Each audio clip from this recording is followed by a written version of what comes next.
good po sa lahat. So ito po yung 60 cm DTF printer ng Bohol. So nagamit naman po ito ng 7 days po.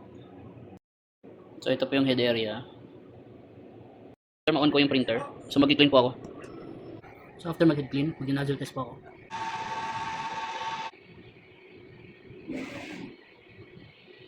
So check po natin yung nozzle before po tayo mag-start sa print. Pag okay na po, pwede po start. Ink level naman po ay tama lang. Waste tank. Dito po yung AVR. Unused supplies. So dito naman nakalagay yung mga used. Consumables monitoring. White, cyan, magenta, yellow, black, powder, at film. Ito po yung output record. Dito naman po yung consumables withdrawal ko sa system. So dito naman po yung physical inventory ko sa system.